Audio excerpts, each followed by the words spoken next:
చాలా ఈ విషయాల్లో ఆంధ్ర వాళ్ళకి తెలియాలి. తెలంగాణ అంటే ఏమిటి, తెలంగాణ అర్థం నీకు తెలుసా? నువ్వు ఎంత చదువుకున్నావు? చంద్రబాబు నాయుడు గారు ఇట్లాంటి శిష్యులను పెట్టుకుంటే నీ ఆంధ్ర కాలబెట్టేస్తారు వీళ్ళు. నేను చెప్తున్నాను, ఎందుకంటే ఈయనకు తెలియదు, ఈయనకు డిక్షనరీ తెలియదు. ఆయన అంటాడు తెలంగాణ డిక్షనరీలో లేదట. ఆయన తాతలు చదివినరా? ఇక్కడ తాతలు జాగీరా? గోల్కొండ ఎవరు కట్టిండ్రు? చార్మినార్ ఎవరు కట్టిండ్రు? ఎవరు మట్టి రాళ్ళు మోసిండ్రు? ఇదంతా ఎవరు చేసిండ్రు?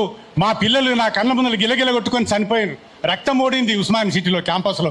60 మంది ఆడపిల్లలను అర్ధరాత్రి పూట లాఠీ తీసుకొని కొడితే, ఆ లేడీస్ హాస్టల్ నుంచి తీసుకొచ్చి కొడితే నేను ఏడ్చినాను. వాళ్ళ సిగలు పట్టుకొని ఎక్కడ పడితే అక్కడ ఇట్లా గుంజి వేస్తుంటే నేను ఏడ్చినాను. నేను ఉండేది అడిగిమెట్టు. ఆ రాత్రిపూట టీవీ చూస్తున్నా. ఆ పిల్లలందరూ, నేను కోటి ఉమెన్స్ కాలేజీలో చేస్తున్నప్పుడు ఆ పిల్లలందరూ నా స్టూడెంట్స్. నేను ఏడ్చేసి ఎట్లా పోవాలని ఆలోచన చేసి, నాకు ఆ కాంపౌండ్ ఎక్కడ కిందికి ఉందో తెలుసు కాబట్టి ఆ కిందికి ఉన్నటువంటి కాంపౌండ్ని ఎక్కి లోపలికి పోయి ఆర్ట్స్ కాలేజ్ దగ్గర పోయి ఆ పిల్లలను బాగా దెబ్బలు తాకినటువంటి ఆడపిల్లను 6 మందిని పోలీసుని బతిలాడి కాళ్ళు మొక్కినంత పని చేసి ఆ జీపులో తీసుకొని ఆంధ్రమేల సభలో జాయిన్ చేయించిన. ఇప్పటికి ఆ పిల్లలు బతికున్నారు. 40 ఏళ్ళు దాటినే ఉద్యోగం లేదు. ఇంకొక పిల్లాడు జై తెలంగాణ అని ఎస్సీ పిల్లాడు, కరీంనగర్ దగ్గర పల్లెటూరు. జై తెలంగాణ రాత్రి పగలు అదే అని అదే నెత్తికెక్కి ఒక రోజున సంవత్సరానికి 1 రోజు ఇంటికి పోయి తల్లిదండ్రులు ఉన్నంత గుడిసెలో పండుకున్న తర్వాత జై తెలంగాణ అన్నాడు. జై తెలంగాణ అంటే మనకెందుకుగా జై తెలంగాణ అంటున్నావు అని తల్లిదండ్రులు లేపితే, నీకు తెలంగాణ రావడం ఇష్టం లేదా, మాకు ఉద్యోగం రావడం ఇష్టం లేదా అని చెప్పి మూలకున్న రోకల్ బండ తీసుకొని తల్లిని తండ్రిని కొట్టి చంపేసేసాడు. అయ్యా, నీవు జనసేనకు అధ్యక్షుడు, నువ్వు ప్రతిపాదన చేస్తావు, రంగులేసేన చేస్తావు, అన్నీ చేస్తావు. ఇట్లాంటివి మా తెలంగాణలో జరిగినాయని నీ ఆంధ్రలో జరిగినాయా? తెలంగాణ కొరకు మీరేమైనా ఉద్యమాలు చేసినారా? సపరేట్ కావాలని ఏం చేయలేదు కదా. మరి తెలంగాణ మీకు ఇంత అక్కస్ ఎందుకు? తెలంగాణ మీద ఉన్నటువంటి ఆస్తిపాస్తులను ఇంకా దోసుకుంటారు. మా ఆంధ్ర వాళ్ళే కాంట్రాక్ట్ చేస్తున్నాను అన్నారు. కాంట్రాక్ట్ ఎవరు చేయమన్నాడు? మిమ్మల్ని కమిషన్ల కొరకు కాంట్రాక్ట్ చేస్తున్నారు. పైసల కొరకు కదా కాంట్రాక్ట్ చేసి ఎందుకు చేస్తున్నారయ్యా? మా దగ్గర 12 రకాల పని వాళ్ళు తెలంగాణలో ఉన్నారు కాబట్టి ఆ తెలంగాణ 12 రకాల పని వాళ్ళు లేకుంటే అది వల్లకాడు అన్నాడు దాశరథి రంగాచార్య. సాకలి, మంగలి, కుమ్మరి, కమ్మరి, ఈ దొమ్మరి ఇట్లాంటి రకాల 12 రకాల పనివాళ్ళు లేకుంటే ఆ ఊరు వల్లకాడు అన్నాడు. 12 రకాల పనివాళ్ళు ఉంటేనే అది ఊరు అవుతుంది, లేకుంటే పెంట. మరి నీకు ఆ చరిత్ర తెలుసా? ఏమైనా నీకు అమరావతి అసలు అర్థం తెలుసా? నీకు సింహాచలం అర్థం తెలుసా? నీకు పాడేరు అవసరం తెలుసా? నీకేం అర్థం తెలుసు?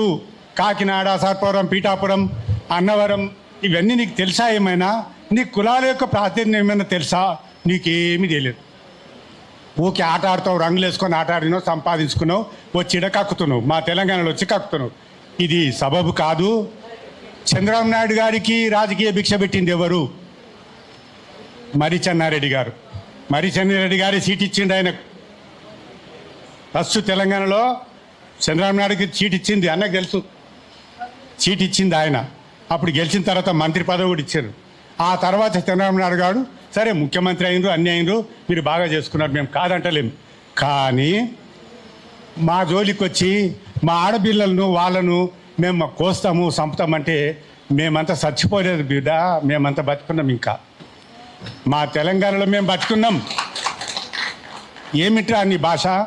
మాకు రాదా? నువ్వు ఎంతటి వాడవు? మేము తెలంగాణ కొరకు పోడన్నాడు. నువ్వు పప్పు బెల్లాలు కూడా నోట్లో ఉన్నాయో లేవో నీకు?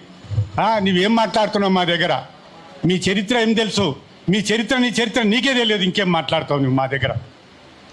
వచ్చి ఆవేశంతో నువ్వు నేను అది చేస్తా, నేను ఇది చేస్తా, ఏక్తా, బర్క్తా, నరక్తా, చీరుతంటే తప్పది నీ భాష కానే కాదు. అట్లాంటి భాషలు మాట్లాడకూడదు. అట్లాంటి భాషలు మాట్లాడమంటే నీకు డిక్షనరీలో దొరికే సుమా. నా తెలంగాణ భాషలు నాకంతా తెలుసు. నేను డిక్షనరీ రాసినాను. త్రిభాషా నిఘంటు ఇప్పుడు రెడీగా ఉంది, ప్రింట్కి ఇస్తున్నాను. తెలుగు, కన్నడ, ఇంగ్లీష్ 3 భాషల నిఘంటు రెడీ చేసిన. తెలంగాణ భాషా పదాలు, జానపద భాషా పదాల మీద 70 పేజీల తెలుగు డిక్షనరీ రాసిన. ఇంకా ప్రింట్ చేయలే. చెప్తున్నాను, నువ్వు తెలంగాణ గురించి ఎంత అడుగుతావో తెలంగాణ భాష మీద, సాహిత్యం మీద, నీ భాష సాహిత్యం మీద, ఆంధ్ర మీద నేను మాట్లాడతాను. నువ్వు మాట్లాడలేవు నా ముందల. రామాయణం మీద మాట్లాడలేవు. నేను తిరుపతిలో రామాయణం మీద మాట్లాడి శభాష్ అనిపించుకున్నాను. నేను బ్రాహ్మణ్ కాదు, అబ్రాహ్మణ్. 60 మంది పండితులు నాకు చేతులు జోడించి నమస్కారం చేసినారు. నీకు రామాయణం అంటే అర్థం తెలియదు, భగవద్గీత తెలియదు, నీకేమీ తెలియదు. నీవేం మాట్లాడతావు మా దగ్గరికి వచ్చి? మేమేమన్నా నీ దగ్గర బిచ్చానికి వచ్చినామా, బతకడానికి వచ్చినామా? నీ వాళ్ళు బతకడానికి వస్తే వలస వచ్చిన వాళ్ళని కూడా మేము ఆంధ్ర వాళ్ళ వాడలు, తెలంగాణలో చాలా వాడలు ఉన్నాయి, వాళ్ళని మేము హక్కును పెట్టుకొని సాదుకుంటున్నాం.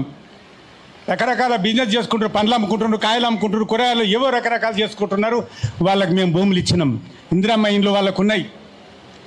వాళ్లకు వాడవాడలు ఊళ్ళు ఉన్నాయి ఇక్కడ. మరి మా తెలంగాణ వాళ్ళకి మీరు ఎక్కడ నన్ను ఇచ్చిర్రా చెప్పండి? తెలంగాణ వాళ్ళకి మీరు ఇందిరమ్మ ఇండ్లు ఇచ్చిర్రా, మా గుడిసెలు ఇచ్చిర్రా, ఏమన్నా ఇచ్చిర్రా? మేము ఇచ్చినాం. మాకంత ఉదారత ఉంది. మేము తినకున్న పక్క వాళ్ళకి అన్నం పెట్టేటువంటి ఉదారగుణం మాకుంది, మీకు లేదు. అది నీవు సంపాదించుకోవచ్చు, నీ సంపాదన దాచిపెట్టుకొని తిను, కానీ ఇష్టం వచ్చినట్టు మాట్లాడితే ఇక్కడ ఎవరు సహించడానికి ఎవరు లేరు. అంతేకాదు సుమా, నీకు ఇక్కడ 12 రకాల పని వాళ్ళకి ఇనాములు ఇచ్చినారు నిజాములు. నీకు అక్కడ వెట్టి చాకిరి చేసిన లెక్కలు ఉన్నాయా? నీ దగ్గర 12 రకాల పని వాళ్ళు ఉన్నారా ఆంధ్రలో? మీ వాళ్ళకి ఏమన్నా ఇనాములు ఇచ్చారా ఎవరైనా? మీకు ఏది తెలియదు. సోలానది ఏం చేయని తెలియలోనికి సోలాన భాష మాట్లాడినట్టుంది. నీకు సోలాన తెలియదు. ఇక్కడ తీస్మార్కాని మాటలు మాట్లాడుతున్నాడు, బతీస్మార్కాని మాటలు మాట్లాడుతున్నాడు అంటారు మా వాళ్ళు తెలంగాణ. నీకు తీస్మార్కాడు అంటే తెలియదు, బతీస్మార్క్ అంటే తెలియదు. నీకేం తెలుసు అని మాట్లాడుతున్నావు? తెలంగాణ మీద కక్కుతున్నావు నువ్వు. నీ కక్కేదేదో గోదావరి ఒడ్డున కక్కు, సామర్లకోటలో కక్కు, సింహాచలంలో కక్కు. అక్కడ దేవుడు కనకరిచ్చి నిన్ను అక్కడ పంపించేస్తాడు.